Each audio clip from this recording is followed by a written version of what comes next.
În munții Buzăului sunt peste 20 de așezări rupestre de o frumusețe aparte. Pentru că drumurile sunt greu accesibile, sunt și foarte puțin cunoscute. Sunt Cristian Răuțu și vă invit să le vizitați din fotolul de acasă, privind reportajele telejurnalului.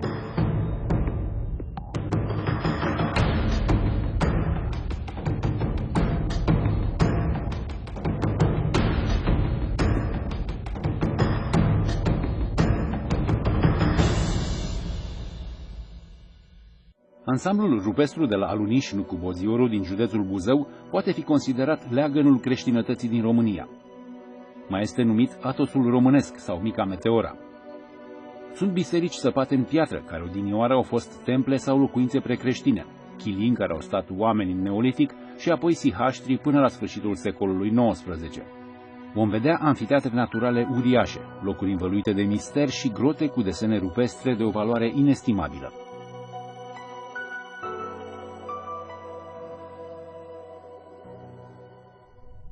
Începem incursiunea noastră cu unul dintre cele mai ciudate obiective, pietrele vii din zona Bozioru, la circa 50 de kilometri nord-vest de Buzău.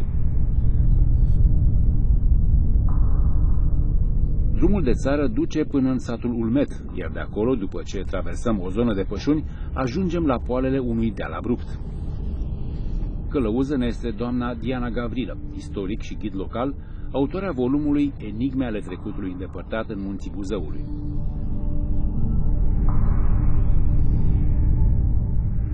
Dacă amatorii de conspirație ar vrea să vadă un loc unde presupuse farfurii zburătoare s-ar fi prăbușit pe pământ, e bine, acest loc din județul Buzău este locul ideal. Misterioasele pietre s-au dezvoltat în nisipul de pe fundul Mării Sarmatice, sau Oceanul Paratetis, care acoperea, acum peste 20 de milioane de ani, teritoriul actual al României. Localnicii le numesc babe. Babă înseamnă simulacru, adică simbol, utiliza termenul în cazul formelor din piatră, din regiunea montană, simbolizând, zice, că imaginea unor divinități montane. Este greu de înțeles ce înseamnă trovanții de la Ulmet Bozioru, formele pe care le vedeți în imagine.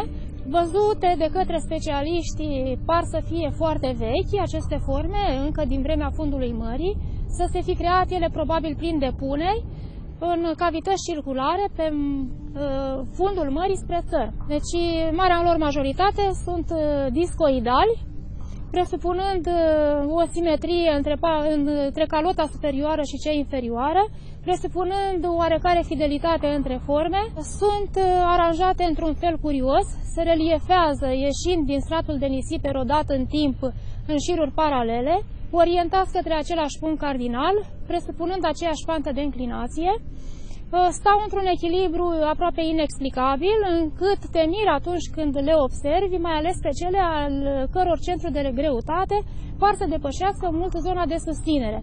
Una dintre legendele din Ulmet susține că trovanții se mișcă, iar acest lucru ar fi fost demonstrat de măsurătorile făcute de localnici. Au transmis că în decursul a 7 ani bolovanul s-ar muta cu 1-2 metri. Deci, într-un cuvânt, legenda s-ar putea să presupună un adevăr. Trovanții sunt, de fapt, aglomerări de particule de nisip și pietricele de diferite mărimi, sudate între ele de un ciment carbonatic. Se mai numesc și pietre vii pentru că, în mod curios, acestea își măresc volumul în timp, prin depunerea altor straturi de material. Însă, în vârful dealului în pădure există un alt loc plin de mister, o coloană imensă prăbușită. La cutremurul din 1940, când coloana verticală înaltă mult peste 35 de metri, ce până la vremea aceea se profila, așa cum spun localnicii, pe verticală, de la înălțimea căreia putea fi văzut orașul Buzău, s-a prăbușit. Specialiștii, văzând coloana aceea, au crezut greu că ea s-ar fi profilat pe verticală, pentru că depunerile presupun depuneri orizontale și crearea sa în felul acesta. Doar convinși de către localnicii care au venit să susțină existența ei, au pus întrebarea apoi cine a ridicat colosul pe verticală. Suntem în țara Luanei, se zice că zona ar poseda încărcătură energetică deosebită, magnetismul presupune valori foarte înalte și atunci s-ar zice că în astfel de zone ar putea fi posibile producerea unor fenomene. Denumirea de țara Luanei ar veni de la numele unui rege care a domnit în zonă. Curios este că în sumeriană Luana ar însemna oamenii lui Anu. Anu era zeul suprem al sumerienilor.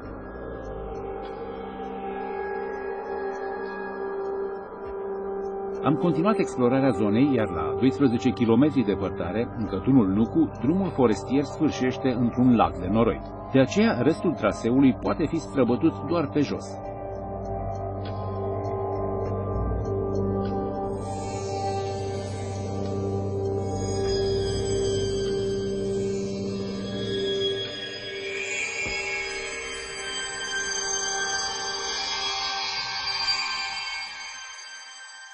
După 2 kilometri, valea se lărgește și formează un uriaș anfiteatru natural străjuit de pereți de gresie.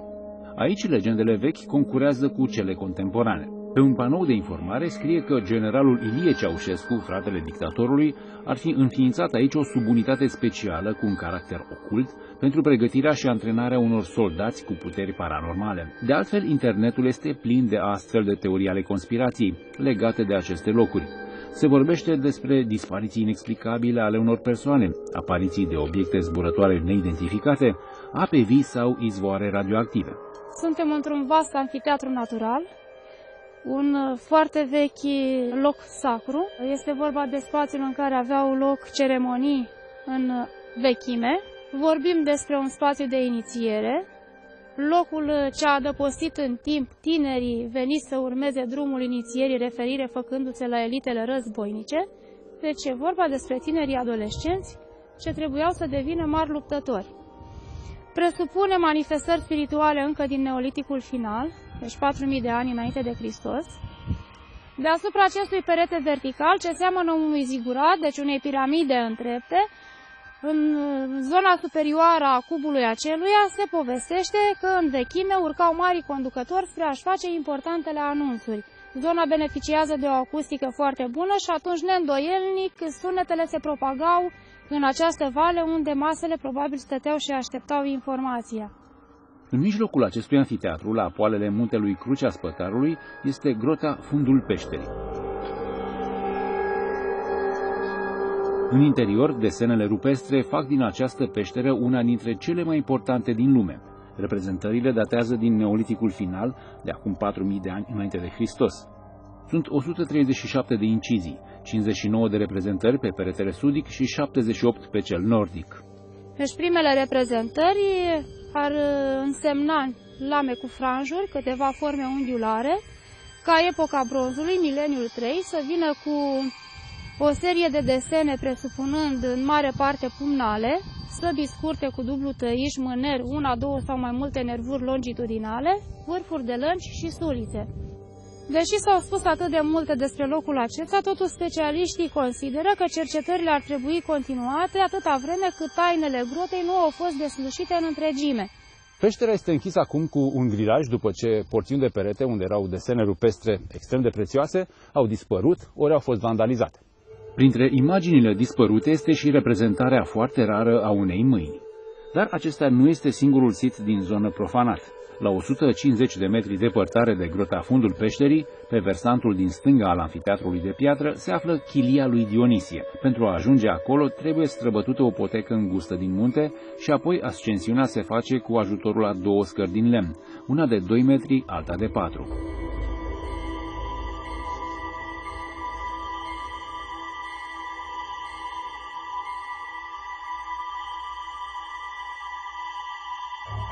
Intrarea pare îngustă, dar spațiul interior este destul de mare. Unii dintre semenii noștri au lăsat aici singurele urme ale trecerilor efemere prin această lume, desene vulgare sau nume banale scrijelite peste inscripții de o valoare inestimabilă. Aici se află chilia lui Dionisie Torcătorul. Este vorba despre o locuință monahală. Nu există mențiuni privind funcționalitatea acestui spațiu ca și bisericuță și atunci mergem doar pe rolul acesta. Prin așezarea strategică îi se atribuie și rolul de observator de la nivelul ușii și al ferestrelor, ocupanții săi, având posibilitatea vederii pe Valea Bordeiului, valea care se lasă către satul Nucu. Numele pe care îl poartă aparține ultimului ocupant, este vorba despre Dionisie, puznicul Dionisie care torcea lână pentru a se întreține, motiv pentru care localnicii au adăugat cognomenul de Torcătorul. Vreme de 30 de ani și-a dus viața aici. Din punct de vedere creștinesc, spațiul acesta a fost folosit începând cu anul 200 după Hristos, deci este vorba de perioada secolului III. În jurul chiliei, pe pereții muntelui, sunt scrijelite numeroase cruci de Malta. Astfel de simboluri marchează majoritatea așezărilor rupestre din zona Aluniș-Colți-Nucubozioru.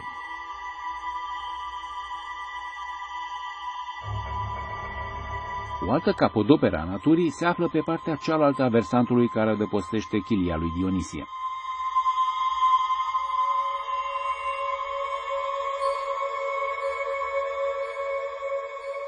Este vorba despre o arcadă monumentală din Gresie, înaltă de peste 30 de metri.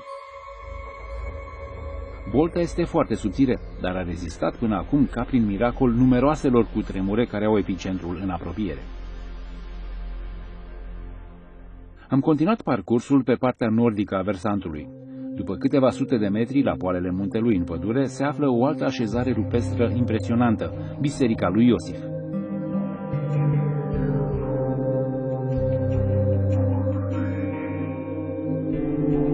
Ne aflăm într-un punct marcant din punct de vedere creștinesc. Deasupra intrării în incinta de piatră se află simbolul peștelui. Este vorba despre simbol paleocreștin, specific perioadei secolelor 3-4 după Hristos, a anilor 200-300, deci cel mai vechi simbol creștin, simbol al lui Iisus Hristos, folosit în mod deosebit în perioada persecuțiilor. Deci iată-l acolo, incizat pe verticală. Asta dovedește că spațiile acestea, scobiturile acestea din burzile stâncilor din zonă au fost folosite întâi de primii aderenți, deci încă de la începuturi, ca ulterior să devină lăcașuri de cult creștin, asemeni locului în care ne aflăm. Biserica lui Iosif are altarul orientat spre nord și nu spre răsărit. Aceeași situație neobișnuită se observă și în bisericile Aluniș-Colți și Piatra Îngăurită Bozioru. Nu întreg spațiul a fost amenajat ca și bisericuță, doar partea din stânga intrării.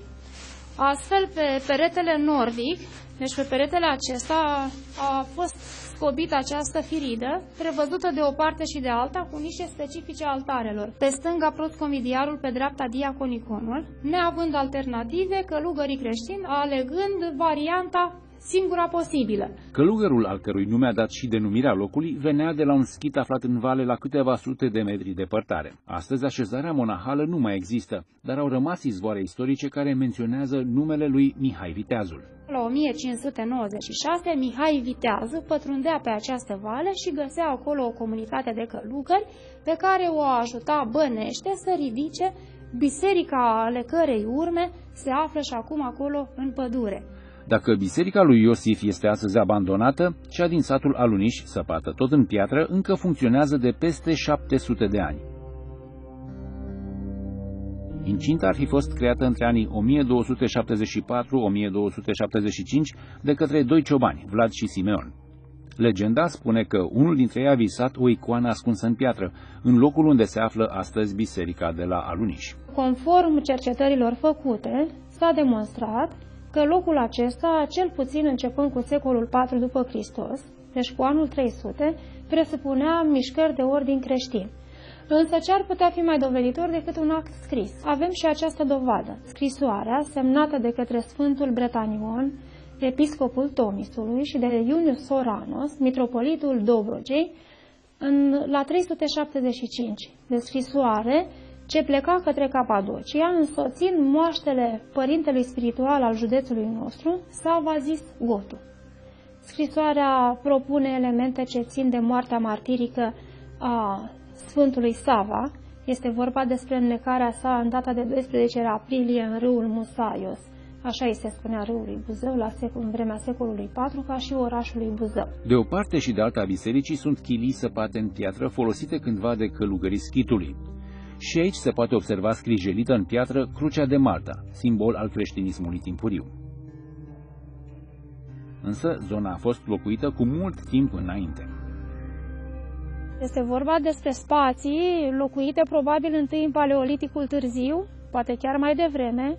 S-a demonstrat că începând cu neoliticul final, unele dintre ele deveneau temple, deci erau reamenajate și transformate, folosite ca și temple.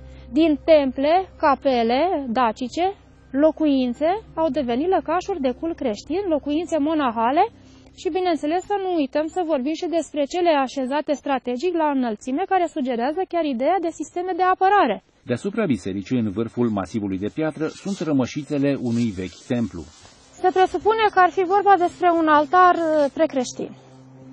Deci un altar de practici, deci vorbim despre această platformă rectangulară, pe care, după cum vedeți, se înalță acest gir cioplit în piatră. Tradiția îl numește scaunul lui Dumnezeu. Deci se vehiculează ideea unor practici păgâne, cum sunt obișnuiți localnicii să se exprime. Deci unor practici... Ce anume se întâmplă? Posibil databil din perioada strămoșilor noștri, de cetodacilor, și de multe ori s-a vehiculat chiar și ideea de sacrificiu uman. Nu este stabilit încă acest lucru. Dacă acesta este scaunul lui Dumnezeu, am să comit o impietate și am să văd cum e să fii Dumnezeu pentru o clipă.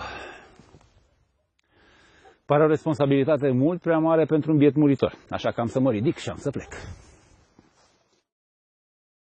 Munții Buzăului mai ascund și alte numeroase vestigii: Agatonul Nou, Agatonul Vechi, Crucea Spătarului, Schitul Fundătura, chiliile din peștera găurită, piatra cu semne sau piatra cu cruce. Dacă nu veți reuși să le vizitați, atunci le veți vedea cu siguranță tot de acasă într-o ediție viitoare a reportajelor Telejurnalului.